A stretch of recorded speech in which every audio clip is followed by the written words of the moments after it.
Here's the complete script, 879 words. Right now, in a warehouse with no sign out front, no listing in any county zoning database, and no pin on any public map, a Tesla that was declared a total loss 18 months ago is still transmitting its location. The NHTSA ordered Tesla to stop collecting telemetry from written-off vehicles back in 2019. It never stopped. I'm about to show you the internal manifest code stamped on that warehouse's loading dock, the one that proves this car is still alive to Tesla, even though every insurance record says it's dead. Officially, this building doesn't need to exist. Tesla calls facilities like it parts recovery centers, unbranded warehouses scattered near major service hubs in Fremont, Buffalo, and outside Chicago, where salvage title vehicles get stripped for usable components before scrapping. On paper, that's routine. Every automaker recycles parts. The vehicles arriving here are supposed to be electronically dead on arrival. Insurance total loss processing is supposed to trigger a remote kill on the car's cellular modem, cutting it off from Tesla's servers for good. That's the compliance story Tesla gave regulators. That's what's on file. That's also why none of these buildings carry a Tesla logo, a public address, or a customer entrance. Because on paper, there's no customer left to walk through the door.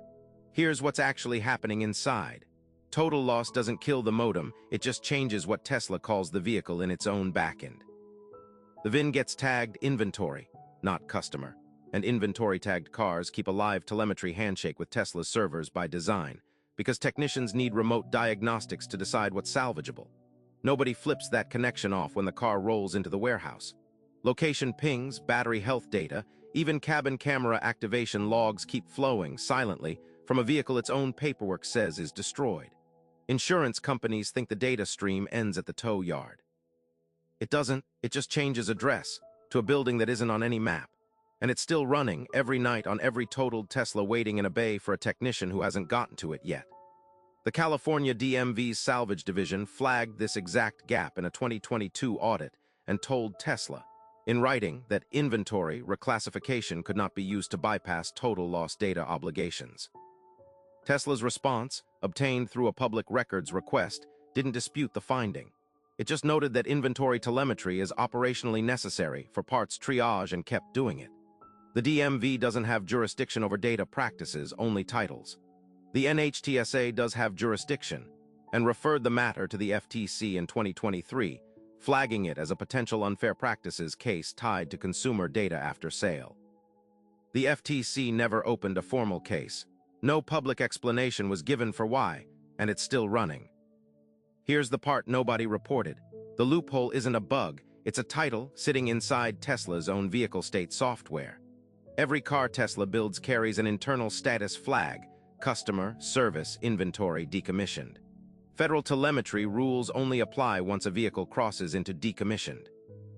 Tesla's own engineering documentation, referenced in a 2023 wrongful termination lawsuit filed by a former data compliance employee, shows that vehicles can sit in inventory status indefinitely. There's no automatic timer, no forced transition, no audit trail that flags a car stuck there for 6 months instead of 6 days. A human has to manually push the status change.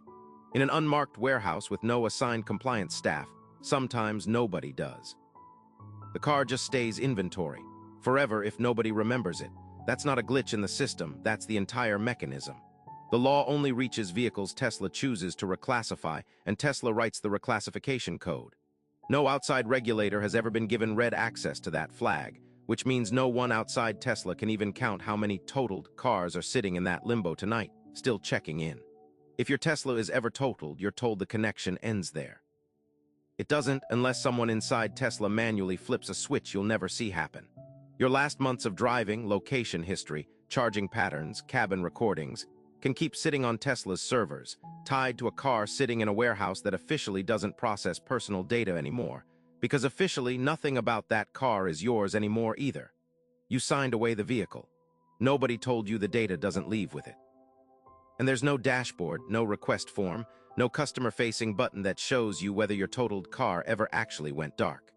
The privacy policy you agreed to when you bought the car covers data collection while you own it. It says almost nothing about the months or years a car can spend afterward, sitting in a warehouse, still reporting home under a name that isn't yours anymore. So who benefits from a warehouse that isn't on any map? holding vehicles that are legally dead but electronically alive, protected by a status flag only one company controls and no regulator has forced them to timestamp. Tesla gets diagnostic data on real-world failure and degradation from cars it no longer owns, from owners who no longer have standing to ask questions. And somewhere off that frontage road, tonight, another totaled car is still checking in.